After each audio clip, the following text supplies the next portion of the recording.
सभागृहाने एकमताने श्री सचिन अहिर यांची उपसभापतीपदी निवड केली। मी सभागृहाच्या वतीनं त्यांचं अतिशय मनापासून अभिनंदन करतो आणि विरोधी पक्षाचे देखील आभार मानतो की त्यांनी या सभागृहाच्या ज्या काही उच्च परंपरा आहेत त्या परंपराचा मान राखत आपला प्रस्ताव परत घेतला आणि एकमताने या ठिकाणी ही निवड केली। सचिन अहिर आणि आम्ही विधानसभेमध्ये एकत्रितच निवडून आलो होतो 1999 साली आणि त्यांच्यासोबत दीर्घकाळ काम करण्याची संधी देखील मिळाली। त्यामुळे निश्चितपणे जुना परिचय त्यांच्याशी आहे। खरं तर अहिर हा जो शब्द आहे याचा अर्थ गोपालक देखील आहे आणि निर्भीड देखील आहे। आपण जर अहिर या शब्दाचा अर्थ बघितला तर जे कोणाला घाबरत नाहीत, जे निर्भीड आहे अशांना अहिर म्हणतात। आणि मला इतक्या वर्षाचा अनुभवात मी बघितलं की सचिन अहिर साहेब जे आहेत ते निर्भीडपणे काम करणारे व्यक्ती आहेत, दिलखुलासपणे काम करणारे व्यक्ती आहेत, सर्वांशी चांगले संबंध ठेवून आणि त्यातनं जनसामान्यांना कशा पद्धतीने मदत करता येईल अशा प्रकारचा प्रयत्न हे ते सातत्याने करतात। त्यामुळे या अतिशय महत्त्वाच्या घटनात्मक पदावर आल्यानंतर या सभागृहामध्ये त्या खुर्चीवर बसल्यावर सर्वांना न्याय द्यायचा असतो। प्रत्येकाला वाटतं की मला अधिक न्याय मिळाला पाहिजे, मिळाला नाही तर थोडी नाराजी पण होते। पण सभापतीच्या खुर्चीवर जे बसतात त्यांना प्रसंगी ती नाराजी जी आहे ती सहन करून देखील सर्वांना न्याय द्यायचा प्रयत्न करावा लागतो। खरं तर मी या निमित्ताने आतापर्यंत ज्यांनी उपसभापतीचं पद सांभाळलं त्या नीलमताई गोरे यांचं देखील मनापासून अभिनंदन करेन। अतिशय चांगल्या पद्धतीनं या पदाला न्याय देण्याचा प्रयत्न त्यांनी केला।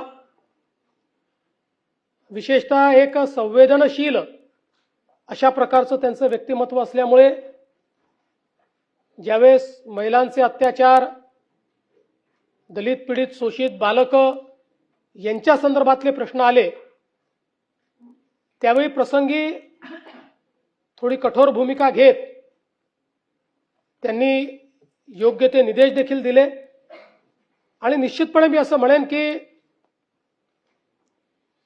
थोडा जो काही एक संघर्षाचा काळ होता त्याही काळात उत्तमपणे सगळी भूमिका त्यांनी निभावली आणि म्हणून निश्चितपणे उपसभापती या पदावर काम करताना त्या पदाचा मान राखण्याचं काम, मान वाढवण्याचं काम हे या ठिकाणी नीलमताईंनी केलेलं आहे, म्हणून त्यांचे मी अतिशय मनापासून अभिनंदन करतो। खरं तर या पदाची परंपरा अतिशय उंच अशा प्रकारची आहे। एक मोठ्या नेत्यांची मांदियाळी ही या उपसभापती पदावर आपण यापूर्वी देखील बघितलेली आहे। रासू गवई साहेब यांनी नंतर सर्वाधिक काळ सभापती पद देखील या ठिकाणी भूषवलं, तेही या ठिकाणी उपसभापतीपदी होते। सूर्यभानजी वाडणे असतील, नासफ फरांदे असतील, अलीकडच्या काळामध्ये वसंतराव डावखरे साहेब असतील, अनेक वर्ष वसंतराव डावखरे साहेबांनी या पदावर त्या ठिकाणी कार्य करत असताना सर्व पक्षीय अशा प्रकारचं त्या ठिकाणी एक प्रेम किंवा जिव्हाळा हा निर्माण करून दाखवला।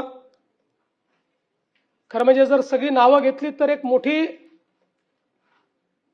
नावांची मांदियाळी या ठिकाणी आपल्याला पाहायला मिळते।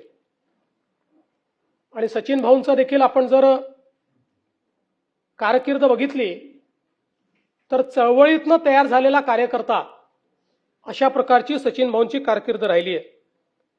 1993 साली राष्ट्रीय मिल मजदूर संघाचे त्या ठिकाणी कार्यकर्ते म्हणून त्यांनी सार्वजनिक जीवनाची सुरुवात केली आणि त्यानंतर जे आपले मिल मजदूर आहेत, गिरणी कामगार आहेत, त्यांचे प्रश्न असतील, विविध ठिकाणचे कामगारांचे प्रश्न असतील, असे अनेक प्रश्न सातत्याने मांडत कामगार क्षेत्रामध्ये आणि सामाजिक क्षेत्रामध्ये त्यांनी आपलं बस्तान बसवलं.